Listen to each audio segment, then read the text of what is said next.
Hi, this is Komal Chaudhary and I welcome to all at the YouTube channel GS365 and आज का जो हमारा topic रहने वाला है वो करंट अफेयर्स का सेशन रहने वाला है। तो सबसे पहले हम देखेंगे आज के टॉपिक की आने वाली 30 to 40 मिनट में हम क्या क्या कवर करने वाले हैं, देन हम आगे बढ़ेंगे। तो स्टार्ट करते हैं टॉपिक्स को लेकर।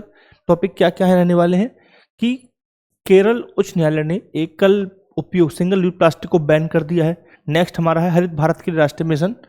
उससे आगे देखेंगे भारत ने ईरान में, आप सभी को पता होगा ईरान और इजराइल का वॉर चल रहा है, वॉर स्टार्ट हो गया है। तो वहाँ पे जो ईरान में रहने वाले भारतीयों को निकालने के लिए ऑपरेशन सिंधु स्टार्ट किया है। ठीक है। नेक्स्ट हमारा है दिव्यांगजनों के लिए एक त्रिपक्षीय समझौता किया गया है। ठीक है। नेक्स्ट हमारा है कि मुख्यालय और सुरक्षा स्टाफ के अंतर्गत रक्षा साइबर एजेंसी ने साइबर सुरक्षा नामक एक पहल स्टार्ट की है। ठीक है। फिर हमारा है ट्राई ने स्पैम से निपटने के लिए डिजिटल सहमति रजिस्ट्री को क्या कर दिया है, पायलट प्रोजेक्ट एक शुरू किया है। ठीक है साहब। नेक्स्ट हमारा है प्रधानमंत्री ने साइप्रस की ऐतिहासिक यात्रा संपन्न की है, उससे संबंधित देखेंगे। देसी ऊन को जूरी पुरस्कार मिला है, उसे देखेंगे, फिल्म है एक, राइट। आगे क्या है, शहरी चुनाव में ई वोटिंग के लिए बिहार पहला राज्य बन गया है, उसके बारे में जानेंगे, न्यूज़ क्या है। और अंत में देखेंगे कि हेट स्पीच को लेकर अंतर्राष्ट्रीय दिवस मनाया जा रहा है, कब मनाया गया है और क्या इसके पीछे उद्देश्य है। ठीक है। तो सब चीज़ हम बहुत डिटेल में करने वाले हैं, तो आप सभी को पता चल गया होगा कि क्लास किस दिशा में आगे बढ़ेगी। ठीक है। तो फर्स्ट न्यूज़ देखते हैं। फर्स्ट न्यूज़ क्या है हमारा, फर्स्ट न्यूज़ देख लो आप। अरे फर्स्ट न्यूज़ है केरल उच्च न्यायालय ने क्या कर दिया है, सिंगल यूज प्लास्टिक को बैन कर दिया है। सिंगल यूज प्लास्टिक को बैन कर दिया है, जहां पर यह बोला गया है कि 60 GSM या उससे अधिक मोटाई वाले जो पॉलीप्रोपाइलीन होंगे उन पर बैन लागू नहीं होता है। ठीक है। GSM क्या होता है, GSM एक इकाई है जिसका प्रयोग किसी सामग्री जैसे कि कागज हो गया या कपड़ा हो गया, उसके वजन को मापने के लिए किया जाता है। ठीक है। GSM यानी कि ग्राम प्रति मीटर। ठीक है। अब क्वेश्चन ये आता है कि पॉलीप्रोपाइलीन क्या होता है। तो जो बच्चे गांव से जुड़े हुए होंगे, देहात से जुड़े हुए होंगे, उनको पता होगा कि जो हमारे यहाँ खाद के कट्टे आते हैं उर्वरक के, उनके बैग जैसे बैग्स आते हैं, छोटे छोटे थैले आते हैं उनके, उस टाइप के, तो उन्हें बोला जा रहा है प्रोपाइलिन बैग, उन पर यह बैन लागू नहीं होता है। ठीक है साहब, क्लियर है पॉइंट। अब आइए आगे, नेक्स्ट न्यूज क्या है। नेक्स्ट न्यूज है हमारा कि हरित भारत में, एक मिनट, नेक्स्ट न्यूज हमारा है हरित भारत के लिए राष्ट्रीय मिशन लॉन्च किया गया है। हरित भारत के लिए राष्ट्रीय मिशन कब लॉन्च किया है, 2014 में भारत की जलवायु परिवर्तन पर राष्ट्रीय कार्य योजना के अंतर्गत। ठीक है। 8 मुख्य मिशनों में से एक के रूप में इसे लॉन्च किया गया है। ठीक है, क्लियर। इस मिशन का उद्देश्य क्या है, इस मिशन का उद्देश्य है भारत में वन और वृक्ष आवरण की रक्षा, पुनर्स्थापन और वृद्धि करना है। क्या उद्देश्य है, वन और वृक्ष जो है उनको क्या करना है, उनके आवरण को बढ़ावा कर देना है, उनको रक्षा करना है, उनकी वृद्धि करनी है और दोबारा से उनकी स्थापना करना है। ठीक है। हरित मिशन को 2021 से 2030 तक के लिए, ध्यान देना, हरित मिशन को 2021 से 2030 तक की अवधि के लिए लागू किया जा रहा है। ठीक है। तो क्वेश्चन ये आ सकता है कि हरित मिशन कब प्रारंभ हुआ था, 2021 में हुआ है, कितने साल के लिए किया गया है, 10 साल के लिए किया गया है, कब तक के लिए किया गया है, 2030 तक के लिए किया गया है। उद्देश्य क्या है कि भारत में वन और वृक्ष आवरण को बढ़ावा देना है, उनकी पुनर्स्थापना करनी है और उनकी वृद्धि करनी है। ठीक है, क्लियर। ठीक। क्वेश्चन ये था कि राष्ट्रीय मिशन क्या है, नेक्स्ट क्या है राष्ट्रीय मिशन, ऐसे कौन से 8 राष्ट्रीय मिशन है, कोई बताएगा मुझे। जलवायु परिवर्तन से संबंधित जो मिशन है 8, उनमें से एक है हरित मिशन। ठीक है। तो अगर मैं 8 अगर रिकॉल करने की कोशिश करूं कि 8 कौन से मिशन है, तो पहला नाम है जैसे कि राष्ट्रीय सौर मिशन, ये क्या है, जलवायु परिवर्तन से संबंधित है। विकसित ऊर्जा दक्षता के लिए राष्ट्रीय मिशन बनाया गया, ये क्या है, ये भी जलवायु परिवर्तन से संबंधित है। राष्ट्रीय जल मिशन, यह भी जलवायु परिवर्तन से संबंधित है। ऐसे ही 8 मिशन हैं। 8 में से एक है हरित मिशन, ठीक है साहब, जिसका उद्देश्य क्या है, जलवायु परिवर्तन से संबंधित है ये भी। यानी कि दोबारा सुन लीजिए, जलवायु परिवर्तन से संबंधित जारी राष्ट्रीय मिशनों में से एक है हरित मिशन। कब स्टार्ट हुआ है, 2021 में स्टार्ट हुआ है। ठीक है साहब, क्लियर है, पॉइंट क्लियर है। अब आइए आगे, न्यूज पूरी नहीं आ रही है, 1 मिनट देना मेरे को।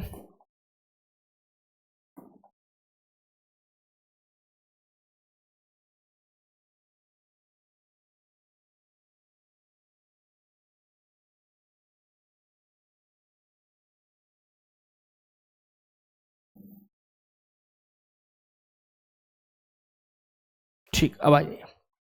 नेक्स्ट न्यूज है हमारा कि भारत ने ईरान से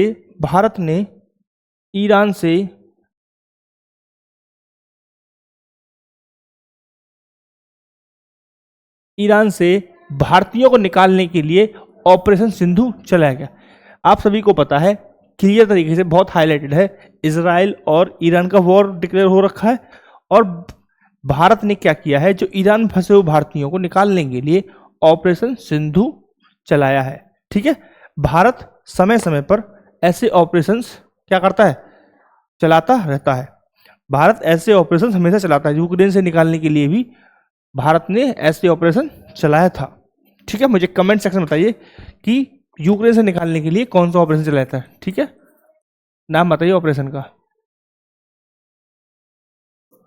ठीक है, अभी का तो क्या है, ऑपरेशन सिंधु है। ठीक है, चलो आइए नेक्स्ट न्यूज की तरफ। नेक्स्ट न्यूज हमारा है कि दिव्यांगजनों के लिए समावेशी शिक्षा को बढ़ावा देने के लिए त्रिपक्षीय समझौता हुआ। त्रिपक्षीय यानी कि 3 प्लेयर हैं जिन्होंने 3 प्लेयर्स के बीच एमओयू साइन किया गया, इसलिए बोला जा रहा है त्रिपक्षीय। ठीक है, 3 लोगों के बीच या 3 पार्टियों के बीच यह एमओयू साइन किया गया है, इसलिए इसे बोला जा रहा है त्रिपक्षीय समझौता। ठीक है, तो 3 पार्टीज कौन कौन सी है, दिव्यांगजन सशक्तिकरण विभाग, फर्स्ट एक तो ये है।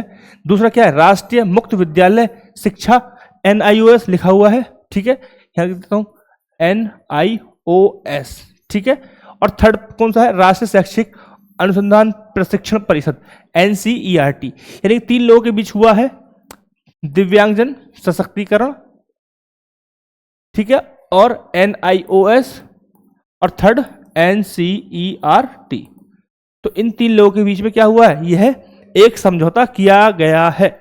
इस समझौते का उद्देश्य क्या है, दिव्यांगजन के लिए समावेशी शिक्षा को बढ़ावा देना। दिव्यांगजनों के लिए समावेशी शिक्षा को बढ़ावा देना। ठीक है, बढ़ावा कैसे देना, सिंपल सी बात है, सिंपल समझने की है। समावेशी यानी कि समावेश क्या होता है कि ऐसे समझ सकते हैं कि जो दिव्यांगजन हैं उनके लिए भी शिक्षा के जो साधन है उन तक पहुंच हो, आप ऐसे समझ सकते हैं। ठीक है, क्लियर। अगर मैं बात करूं दिव्यांगजन सशक्तिकरण विभाग, हमने बात की, एक पॉइंट निकल के आया कि भाई मेरे दिव्यांगजन सशक्तिकरण विभाग था, एक अभी हमने पढ़ा दिव्यांगजन सशक्तिकरण विभाग। दिव्यांगजन सशक्तिकरण विभाग एक पार्टी है जिसने क्या किया है, एमओयू साइन किया है, किसके साथ, NCERT और NIOS के साथ। तो यह किस मंत्रालय की, ये विभाग है तो यह किस मंत्रालय के अंतर्गत आता है, यह विभाग किस मंत्रालय के अंतर्गत आता है, यह आता है सामाजिक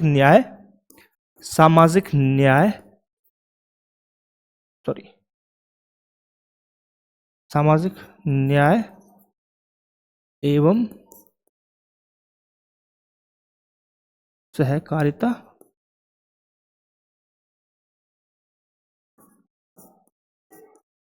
मंत्रालय। ठीक है, सामाजिक न्याय एवं सहकारिता मंत्रालय, सहकारिता नहीं अधिकारिता है ये। ठीक है, क्लियर पॉइंट, क्लियर है पॉइंट, क्लियर पॉइंट। इस मंत्रालय के अंतर्गत इसे लाया गया। इस मंत्रालय का उद्देश्य क्या है, इस मंत्रालय का उद्देश्य होता है कि जो देश के दिव्यांगजन हैं, दिव्यांगजन यानी कि विकलांग को दिव्यांगजन बोला जा रहा है, दिव्यांगजनों को सशक्त बनाना है और उनके अधिकार की रक्षा करना है। क्या उद्देश्य है? क्या उद्देश्य है?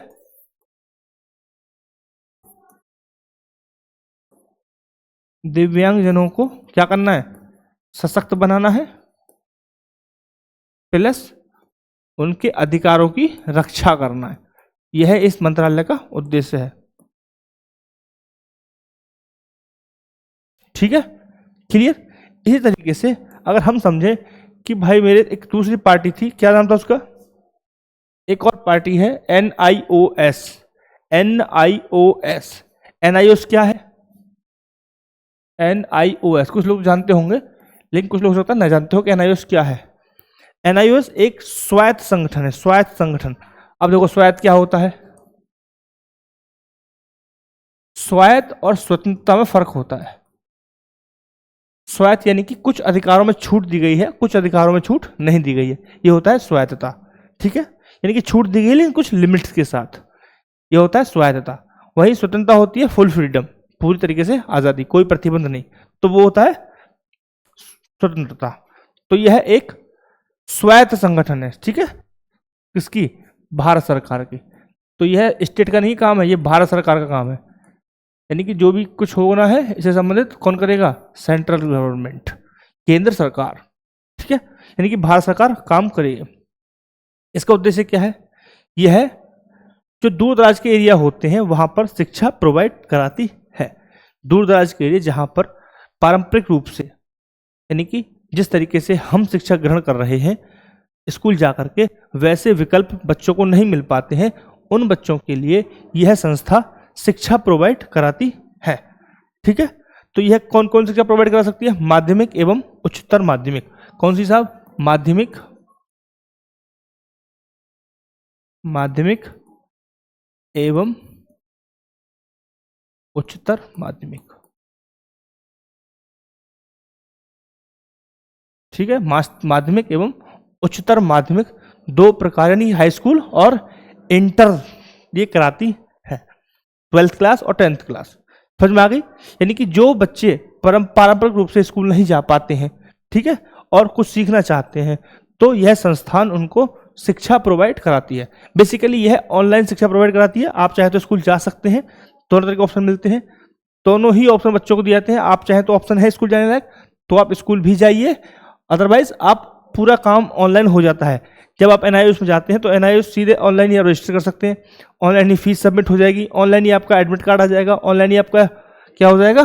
पढ़ाई हो जाएगी। बस आपको एग्जाम देने जाना होता है। बट कोविड के दौरान इनका एग्जाम भी ऑनलाइन ही हो गया था। ठीक है, तो बहुत इजी होता है। तो कभी कभी बच्चे क्या होता है जो कहीं से पास नहीं होते वो NIOS से पास हो जाते हैं, इसका यूज कर लेते हैं इस तरीके से। ठीक है, नेक्स्ट हम बात करें तो एक और संस्था थी NCERT। वो सब आप पता ही NCERT क्या है। ठीक है, लेकिन मेरा क्वेश्चन है कि NCERT किस मंत्रालय के अंतर्गत काम करता है? मुझे बताइए कमेंट सेक्शन में कि NCERT किस मंत्रालय के अंतर्गत काम करता है। ठीक है, वो आप बताएं कमेंट में। अब हम बढ़ेंगे नेक्स्ट न्यूज की तरफ। नेक्स्ट न्यूज क्या है हमारा कि मुख्यालय एकीकृत रक्षा स्टाफ के अंतर्गत रक्षा साइबर एजेंसी ने साइबर सुरक्षा नामक एक साइबर सुरक्षा अभ्यास शुरू किया है। यह कब से कब तक स्टार्ट हुआ है? यह 16 जून से 27 जून तक चलेगा। इसका उद्देश्य क्या है? देश की साइबर रक्षा तैयारियों को मजबूत करना है। इससे रक्षात्मक तकनीक और विश्लेषणात्मक सोच दोनों को तेज करने में मदद मिलती है। कार्यक्रम में मुख्य सूचना अधिकारी परिषद शामिल होंगे, मुख्य सुरक्षा अधिकारी शामिल होंगे। ठीक है, इसका उद्देश्य क्या है? तकनीकी टीमों और नेतृत्व भूमिकाओं के बीच खाई को पाटना है। अब देखो मेन क्लॉज यही है सिंपल सी बात समझो कि दो टीमें काम कर रही हैं और टीमों में कोऑर्डिनेशन बेहतर नहीं है, टीमों में कोऑर्डिनेशन नहीं है, समन्वय नहीं है, तो क्या जिस लक्ष्य को प्राप्त करने के लिए वो दोनों टीमें काम कर रही हैं वह उस लक्ष्य को प्राप्त कर पाएंगी? नहीं, वो नहीं कर पाएंगी। कहीं ना कहीं लूप होल हो जाएगा जिसका फायदा कोई और उठा सकता है और जिससे ये दोनों टीमें, दोनों ही कंपनियां क्या करेंगी? अपना लक्ष्य प्राप्त नहीं कर पाएंगी। तो इसलिए क्या है, इस जो अभ्यास शुरू किया गया है साइबर सुरक्षा अभ्यास, इसमें जो तकनीकी टीम है, टेक्नोलॉजी वाली टीम और नेतृत्व जो कर रही है, जो ग्राउंड पर डील कर रही है, दोनों के बीच क्या होना है, समन्वय को भी क्या के खाई को पाटना है, समन्वय को बढ़ाना है। रक्षा साइबर एजेंसी नियमित रूप से एक अभ्यास आयोजित करने की योजना बना रही है। ठीक है, एक क्या है कि जो जिस तरीके का अभ्यास अभी ये हुआ है पायलट प्रोजेक्ट के रूप में, इसे एक नियमित रूप पर नियमित समय पर किया जाए, ऐसी योजना बनाया जा रहा है। किसके द्वारा? रक्षा साइबर एजेंसी के द्वारा। ठीक है, क्लियर पॉइंट? Clear point. अब मैं आपको एक चीज बता दी पहले कि यहाँ पे मुख्य सूचना अधिकारी क्या होता है। मुख्य सूचना अधिकारी क्या होता है? ठीक है, मुख्य सूचना अधिकारी यानी कि चीफ की बात हो रही है, तो यह ऑब्वियस ही बात है, क्या होगा? वरिष्ठ होगा, सीनियर होगा, और जो जिस ऑर्गेनाइजेशन का होगा उस संगठन, उसकी प्रौद्योगिकी के लिए, सुरक्षा के लिए, टेक्नोलॉजी सुरक्षा, सबके लिए क्या होगा? जिम्मेदार होगा। ठीक है, तो वो ये मतलब चीफ होगा। तो मुख्य सूचना अधिकारी यानी कि चीफ थे, यहाँ पे मौजूद थे ये। राइट, नेक्स्ट हमारा है, नेक्स्ट क्या क्वेश्चन है हमारा? नेक्स्ट न्यूज है, प्रधानमंत्री नरेंद्र मोदी ने साइप्रस की ऐतिहासिक यात्रा संपन्न की। ठीक है साहब, यात्रा संपन्न हो गई कुशल मंगल तरीके से। अब थोड़ा हम पढ़ लेते हैं अपने एग्जाम के तरीके से। इस यात्रा के परिणाम स्वरूप रणनीतिक सहयोग को मजबूत करने के उद्देश्य एक संयुक्त घोषणा पत्र पर हस्ताक्षर हुए। ठीक है, दोनों ने पहलगाम में हुए आतंकी हमला की निंदा की। साइप्रस ने आतंकवाद के खिलाफ भारत की लड़ाई के प्रति मजबूत समर्थन व्यक्त किया। ठीक है, मजबूत समर्थन व्यक्त किया। भारत और साइप्रस ने 2025 के अंत तक यूरोपीय संघ भारत मुक्त व्यापार समझौते को अंतिम रूप देने की सहमति व्यक्त की है। यानी भारत और इसने क्या, यूरोपीय संघ ईयू से FTA 2025 तक होने की क्या की है? सहमति व्यक्त की है। यानी कि भारत और यूरोपीय यूनियन संघ का FTA फ्री ट्रेड एग्रीमेंट हो जाएगा, उसको अंतिम रूप दे दिया जाएगा 2025 के अंत तक। ठीक है साहब, साइप्रस 2026 की शुरुआत में यूरोपीय संघ परिषद की अध्यक्षता ग्रहण करेगा। यूरोपीय संघ परिषद की अध्यक्षता किसके पास आने वाली है? साइप्रस के पास आने वाली है। साइप्रस ने पुनर्गठित संयुक्त राष्ट्र सुरक्षा परिषद में भारत की स्थायी सीट के लिए भी क्या किया है? अपना समर्थन दोहराया है। यानी कि जो UNSC है वहां पर भारत की जो परमानेंट सीट के लिए दावेदारी है, उसके समर्थन के लिए साइप्रस आ गया है। और साइप्रस ने दोबारा इस बात को दोहराया है कि वह भारत की UN में परमानेंट सीट के लिए समर्थन करता है। साइप्रस और भारत व्यापार मंच की योजना की घोषणा की, यानी कि व्यापार मंच को लेकर भी अब ट्रेड के लिए भी एक व्यापार मंच की घोषणा की गई है, एक स्थापित की जाएगी। साइप्रस पश्चिम एशिया में, अब साइप्रस के बारे में समझ लो कि साइप्रस कहाँ पड़ता है। साइप्रस पश्चिम एशिया में स्थित है। पश्चिम एशिया में स्थित है। यह पूर्वी भूमध्य सागर में एक द्वीप देश है। इसकी राजधानी निकोसिया है। ध्यान रखना भाई मेरे, साइप्रस बहुत इंपॉर्टेंट है, बहुत ज्यादा। ये क्वेश्चन बहुत इंपॉर्टेंट है। क्यों इंपॉर्टेंट है? क्योंकि G7 में गए थे, और G7 साइप्रस गए क्यों थे? क्योंकि तुर्की का और साइप्रस का 36 का आंकड़ा बनता है, और तुर्की ने पहलगाम अटैक के बाद ऑपरेशन सिंदूर में पाकिस्तान को समर्थन दिया था, जिस वजह से भारत जो उनका एंड 36 के साथ कैसे ना, दुश्मन का दुश्मन दोस्त होता है, उसी थ्योरी के साथ यहाँ गए हैं साइप्रस। ठीक है, तो भाई ये बहुत इंपॉर्टेंट हो जाता है, बहुत ही हाईलाइट रहा था। जो न्यूज़ बहुत ज़्यादा हाईलाइट रहेगी वो बहुत ही ज़्यादा इंपॉर्टेंट रहेगी, तो ये बहुत ही ज़्यादा हाईलाइट था। तो भाई राजधानी निकोसिया है, जिसे लेफ्कोसिया के नाम से भी जाना जाता है। यानी कि लेफ्कोसिया भी आ जाएगा तो गलत नहीं होगा। ठीक है, इसकी मुद्रा यूरो है। क्लियर है पॉइंट? क्लियर है पॉइंट? क्लियर है पॉइंट? अब मेरे को ये बता दीजिए कि एक अभी यहाँ पे एक चीज आई थी, यूरोपीय संघ परिषद। यूरोपीय संघ परिषद क्या है? यूरोपीय संघ परिषद, यूरोपीय संघ परिषद। तो भाई यूरोपीय संघ परिषद बता दीजिए अब। यूरोपीय संघ परिषद तो यह यूरोपीय संघ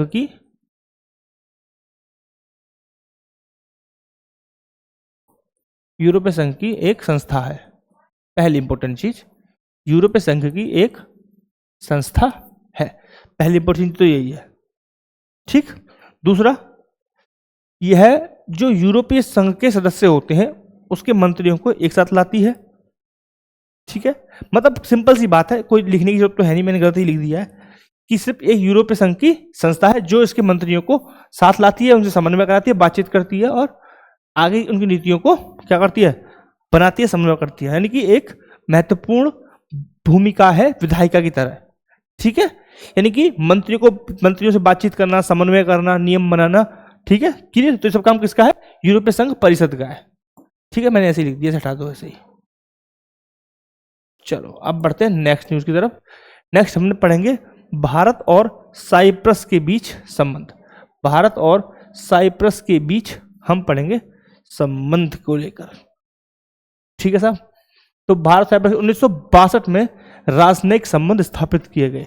राजनयिक संबंध का मतलब है कि जो राजनयिक हैं उनको एक दूसरे के यहाँ स्थापित किया गया, एम्बेसी स्थापित की गई, ऑफिशियल। दोनों देश राष्ट्रमंडल के सदस्य हैं। भारत और साइप्रस 2016 में अपने बीच दोहरे कराधान से बचाव समझौते को संशोधित किया था। सिंपल सी बात है, दोहरा कराधान यानी कि कोई कंपनी है जिस पर भारत में भी टैक्स लग रहा है और क्या लग रहा है, साइप्रस में भी टैक्स लग रहा है।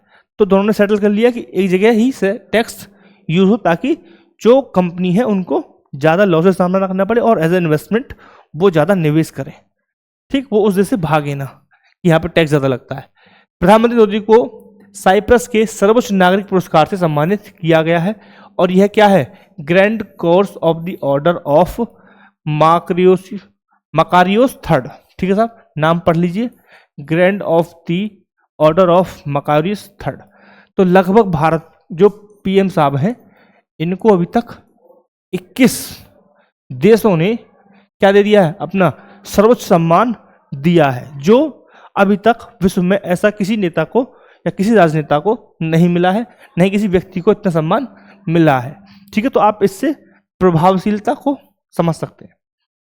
यह पुरस्कार साइप्रस के राष्ट्रपति निकोलस क्रिस्टोडोलिस ने प्रधानमंत्री मोदी को देश की आधिकारिक यात्रा के दौरान प्रदान किया और यह किसके उपलक्ष्य में मनाया जाता है, grand cross of the order of Makarios third की उपाधि 1981 में साइप्रस के पूर्व राष्ट्रपति स्पायरोस क्रिपियानू द्वारा स्थापित की गई थी। किसके द्वारा? राष्ट्रपति स्पायरोस क्रिपियानू के द्वारा इसको स्थापित किया गया था। यह साइप्रस गणराज्य के संविधान के अनुच्छेद 47B की शक्तियों के तहत प्रदान किया जाता है। ठीक है साहब, ठीक है, क्लियर। किसके तहत दिया जाता है? साइप्रस के संविधान के अनुच्छेद 47B के द्वारा इसको दिया जाता है। ठीक है, क्लियर ये पॉइंट। अब आइए नेक्स्ट न्यूज है, ट्राई ने स्पैम से निपटने के लिए डिजिटल सहमति रजिस्ट्री के लिए पायलट प्रोजेक्ट लॉन्च किया है। पहले समझ लीजिए स्पैम क्या होता है। स्पैम इस तरह के एक क्या होता है, फ्रॉड जैसा मैसेज होता है जो आपको परेशानी करता है। ठीक है, आपने कभी सेम सर्विस ली होगी उससे संबंधित और वो फिर आपने क्या उस समय सहमति दे दी होगी ऑनलाइन या फिर ऐसे समझो कि एक छोटा समझ सकते हैं कि आप किसी जगह गए और वहां पर अपना नंबर छोड़ दिया कि मैं यहाँ विजिट करने आया था, अब वो डाटा कहीं चला गया तो सहमति ले ली, सहमति किसी और ने ली और शेयर किया कहीं और, फिर आपको प्रमोशन के मैसेज आ रहे हैं तो उसे मिलता है स्पैम। ठीक है, तो इसी स्पैम से निपटने के लिए सरकार ने क्या किया है, ट्राई ने क्या किया। ट्राई क्या होता है बेसिकली बताएंगे, बात करेंगे ट्राई को लेकर भी। अभी समझिए पहले डिजिटल सहमति रजिस्ट्री क्या है। तो डिजिटल सहमति रजिस्ट्री को पायलट प्रोजेक्ट के रूप में ट्राई ने लॉन्च किया है। ठीक है, क्लियर। यानी कि भारतीय दूरसंचार विनियामक प्राधिकरण, ये होता है ट्राई का फुल फॉर्म, ने भारतीय रिजर्व बैंक और चुनिंदा बैंकों के साथ समन्वय में डिजिटल सहमति प्रबंधन के लिए एक पायलट प्रोजेक्ट लॉन्च किया है। ठीक है, इस पहल को दूरसंचार वाणिज्य ग्राहक वरीयता विनियम 2018 के तहत किया गया है। दोनों चीज पता होनी चाहिए। ठीक है, ट्राई और एसबीआई और कुछ बैंकों को शामिल किया गया है इसमें। ठीक है, क्योंकि प्राइमरली जो फ्रॉड होता है वो बैंकों के साथ ही होता है, यानी बैंक अकाउंट के साथ ही होता है। ठीक है, तो बैंकों को जो फ्रॉड है फाइनेंशियली उसको प्राथमिकता देते हुए बैंकों को इसमें शामिल किया गया। ठीक है, किस अधिनियम के एक्ट? TCCPR एक्ट 2018 के तहत इसे पेश किया गया है। ठीक है, क्लियर। आप सभी को पता है कि जब ट्राई ने जांचा कि बड़ी संख्या में जो शिकायतें हैं उपभोक्ताओं द्वारा की जा रही हैं कॉमर्स कंपनियों के खिलाफ, उन उपभोक्ताओं में हमने देखा, ट्राई ने देखा है कि सेम सर्विस पहले या तो ली है या उसने सेवा कुछ खरीदा है, तभी उसने क्या किया है, उसने अपनी सहमति दे दी ऑफलाइन तरीके से। अब वो क्या कर रहे हैं, प्रमोशन करने के लिए उसे बार बार रिपीट आपको भेज रहे हैं। जैसे कि आप जाते हैं, सपोज करो आप गए, मैं एग्जांपल नाम नहीं लूंगा, लेकिन मैं शॉपिंग करने गया एक एक्स मॉल में, वहाँ मेरा नंबर लिया जाता है, सर आप अपना नंबर बता दीजिए, मैंने नंबर बता दिया। अब वो मुझे मैसेज भेज रहे हैं कि हमारे सर यहाँ ये चल रहा है कूपन, हमारा ये ऑफर चल रहा है, ठीक है। ऑफर नहीं भी चल रहा है तो बिना मतलब कोई मैसेज आ रहा है उस मॉल से, तो इससे क्या हो रहा है, ये है स्पैम, ठीक है। तो मैंने क्या किया, मैंने जानबूझ के नंबर दिया क्योंकि मुझे वहाँ पर सामान लेना, बिलिंग कराना था, ठीक है। मैंने अपनी सहमति के साथ नंबर दिया, लेकिन मैंने सहमति इस बात के लिए नहीं दी थी कि आप वो मुझे बार बार रिपीट भेजते रहो। तो ऐसे स्पैम को रोकने के लिए ही क्या किया जा रहा है, ये एक प्रोजेक्ट के रूप में लॉन्च किया गया है, ठीक है, क्लियर, ठीक है। तो इसे कब लॉन्च किया गया, ये भी बता दीजिए लगे हाथ, इसे कब लॉन्च किया गया था। इसे लॉन्च किया गया है 13 जून 2025 को। कब लॉन्च किया गया है, 13 जून 2025 में इसे लॉन्च किया गया है। किसे, डिजिटल सहमति रजिस्ट्री को एज ए पायलट प्रोजेक्ट, ठीक है, क्लियर, ठीक। तो प्राथमिकता के रूप में हमने देखा कि जो धोखाधड़ी होती है वह वित्तीय लेन देन से संबंधित होती है। जब वित्तीय लेन देन से संबंधित धोखाधड़ी होगी तो प्राथमिकता के रूप में हमने बैंकों को इसमें शामिल कर लिया, ठीक है साहब। अब हम बात करेंगे ट्राई को लेकर के। ट्राई TRAI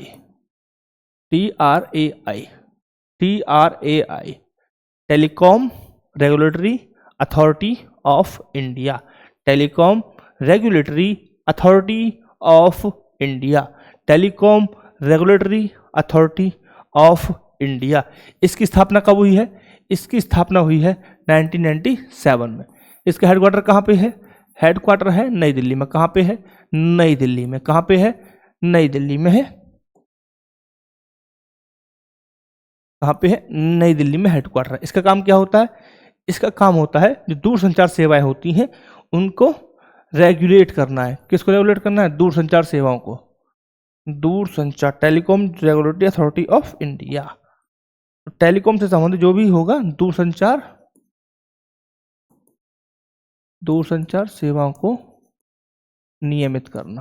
क्या काम है, दूरसंचार सेवाओं को नियमित करना, ठीक है साहब। नियमित करना है कि रेगुलेट करना।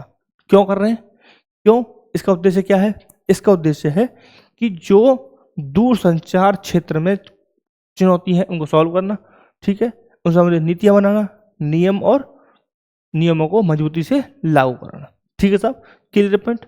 तो दूरसंचार सेवाओं का नियमन करता है ट्राई। स्थापना कब हुई है, 1997 में हुई है। हेडक्वार्टर कहाँ पे, नई दिल्ली में है, क्लियर पॉइंट। तो बहुत ही छोटी चीज थी, मैंने अलग से पेज लिखा, उसके लिए आप समझ सकते हैं। आइए नेक्स्ट न्यूज क्या है हमारा, कि देसी ऊन को सर्वश्रेष्ठ, अरे यार रुक जा भाई, देसी ऊन को सर्वश्रेष्ठ कमीशन फिल्म के लिए सूरी पुरस्कार दिया गया। इस फिल्म के निर्माता कौन है, सुरेश एरियात। हाल ये इवेंट कहाँ पे हुआ है, यह इवेंट हुआ है मुंबई में। कहाँ पे हुआ है, मुंबई में इवेंट हुआ है। क्या इवेंट है, वीडियो ऑडियो मनोरंजन शिकार सम्मेलन वेब्स 2025 फिल्म को सबसे खिताब दिया है। इसको हम पढ़ चुके हैं बहुत बार, ये लास्ट की 2 बार ये न्यूज आ चुकी है, 2 बार ये न्यूज में रहा है। आज ये 3rd टाइम सामने आया है इवेंट, ठीक है। तो वेव्स इवेंट 2025 हम ये कर चुके हैं, मुंबई में जियो सेंटर में हुआ है। ये बहुत तरीके से लिखवाया मैंने कई बार, ठीक है। तो अलग अलग कॉन्टेक्स्ट में ये इवेंट न्यूज में रहा है।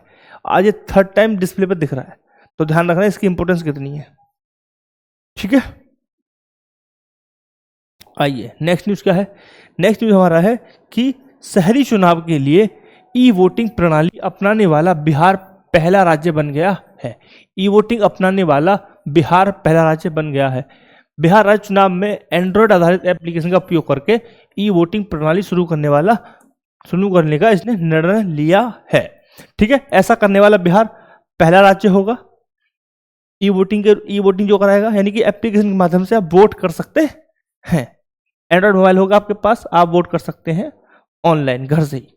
ठीक है, ऐसा करने वाला कौन है? बिहार पहला राज्य। ध्यान रखना, बिहार पहला राज्य इसलिए क्या है, इंपॉर्टेंट हो जाता है। पूरी ई वोटिंग प्रक्रिया को 2 मोबाइल ऐप के माध्यम से निष्पादित की जाएगी, जिसका नाम है वोटिंग सेक्एचआर, जिसे centre for development advance computing CDAC ने डेवलप किया है, और दूसरे को बिहार राज्य चुनाव आयोग द्वारा विकसित किया गया है। यानी कि 2 एप्लीकेशन के माध्यम से पूरा प्रोसेस होगा। किसके द्वारा? एक तो होगा वोटिंग सेक PHR, ठीक है, दूसरा क्या है जिसको इसने CDAC ने डेवलप किया है, दूसरा एप्लीकेशन है उसको बिहार चुनाव आयोग, राज्य चुनाव आयोग ने इसे डेवलप किया है। यानी कि 2 एप्लीकेशन है, 2 लोगों ने डेवलप किया है। को CDAC ने डेवलप किया है और दूसरे को बिहार इलेक्शन कमीशन ने डेवलप किया है। ठीक है, पूरा प्रोसेस 2 एप्लीकेशन के माध्यम से होगा। ठीक, CDAC क्या है बताइए? सॉरी, भूल गया, सॉरी। CDAC क्या है? Centre for development of advance computing. दोबारा सुन लीजिए, centre for development of advance computing. ठीक, यह है भारत सरकार के इलेक्ट्रॉनिक एवं सूचना प्रौद्योगिकी मंत्रालय के अंतर्गत आता है।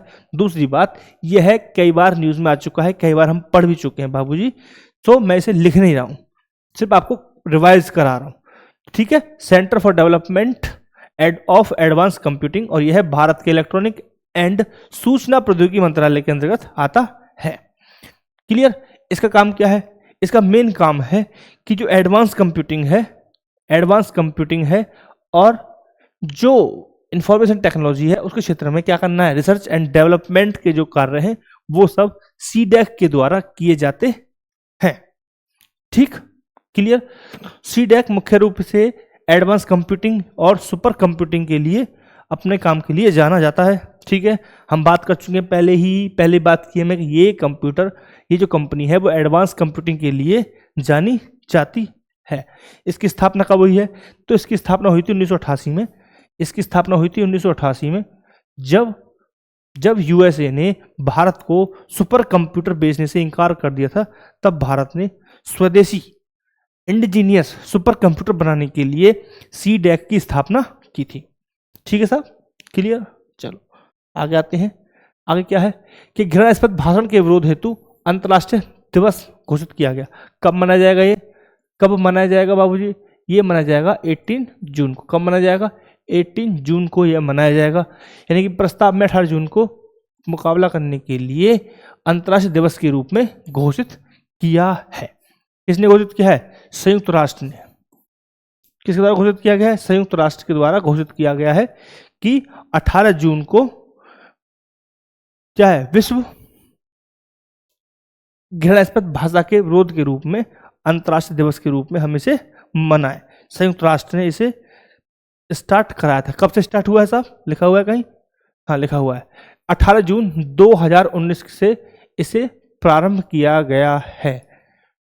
ठीक है, नो हेट जैसे अभियानों के माध्यम से संयुक्त राष्ट्र के लोगों को रोजमर्रा की परिस्थिति में घृणास्पद भाषण का सामना करने के लिए प्रोत्साहित करता है, चाहे वह कार्यस्थल हो, चाहे सोशल मीडिया हो, चाहे वह सार्वजनिक प्रवचन हो। यानी कि नो हेट जैसे अभियान चलाए जाते हैं ताकि लोगों को जो हेट स्पीच है उसके अगेंस्ट क्या हो, काम करने की या फिर सहन करने की उसे, ठीक है, उसको क्या कर रहा है, प्रोत्साहित करता है कि आप इसके अगेंस्ट काम कीजिए। उसके लिए आपको क्या कर रहा है, प्रोत्साहन करता है, एनकरेज करता है ऐसे इवेंट। ठीक है साहब, क्लियर? आई होप कि आपको लेक्चर पसंद आया होगा। So thank you very much for the watching this video. Keep subscribe and share and like also. ठीक है साहब, तो ये लास्ट सेशन था, तो thank you very much for the watching once again, thank you.